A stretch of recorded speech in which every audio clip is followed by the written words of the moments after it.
Lady yields back. The gentleman from South Carolina, Mr. Norman, you're now recognized for 5 minutes. Thank you, Madam Chairman. You know, I think it's interesting that we have politicians who are saying that union workers, I guess, are more qualified than those that choose not to be in the union. I would remind my friends across the aisle that it's the employees that have the choice of going union or non-union in a right-to-work state, which is South Carolina is a right-to-work state and is where Oshkosh located their new facilities so they can be competitive, and the employees do not have to go there if that's not what they want. But politicians, for them to be dictating who the Postal Service can buy their vehicles from is laughable, to be honest with you. Ms. Stevens, let me run some figures by you. You know, we've got my good friends across the aisle wanting to rely on China for a product that you have to produce. You realize battery-grade cobalt prices are up 119% from January 1, 2020 through mid-January 2022. Nickel sulfate is gained 55%, and lithium carbonate rose 569%.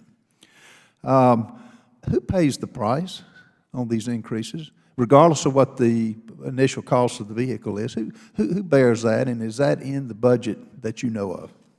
So our contract that we've signed stipulates a specific price that we will pay for each vehicle.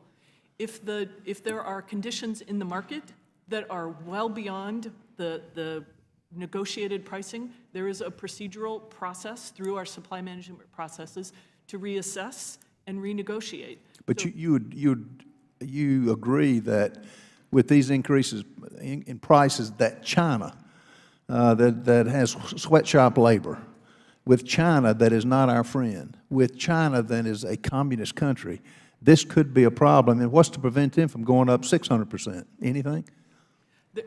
You know, the market is a challenge right now. The availability of these resources is a challenge in many ways. They're a challenge because of the policies of this administration to basically sell out to China. Now, you ask about some of the specifics of the product. What kind of, when they gave you when they gave Oshkosh the mandate to produce a product, they didn't just say, let's just go produce a product. They had specifications, didn't they? Absolutely. All right, would you walk me through the requirements that you went through, and the dollars that you put to put prices on a product that was competitively bid, and they were the lower, which I would think my Democrat comrades would like, less cost. Walk me through that process that you went through. Yeah, thank you. We initiated the process to prepare for this solicitation in 2015. We've been developing prototypes, working with industry, working with producers in this field for many, many years, and conducted an open, competitive production solicitation to arrive at our decisions. I can tell you that Oshkosh Defense compellingly won this competition. They had the highest technical scores.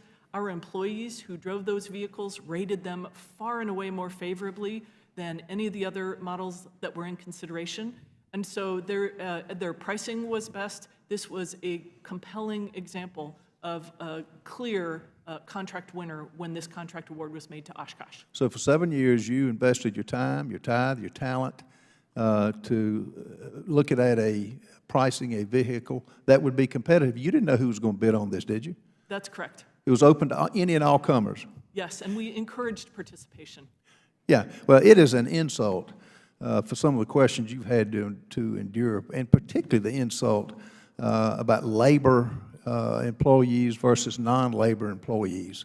And I admire you for doing this. And has your company has Oshkosh ever made a statement against the union? Not to my knowledge, sir. So if employees want to band together, and if they think a union is worth the dues that they pay, that comes out of their paycheck, they've got the freedom to do it in a right-to-work state such as South Carolina. Yes, that's correct. Well, thank you for your time. About out of time, so I yield back. Gentleman yields back. The gentlewoman from Missouri, Ms. Bush, is recognized for her 5 minutes.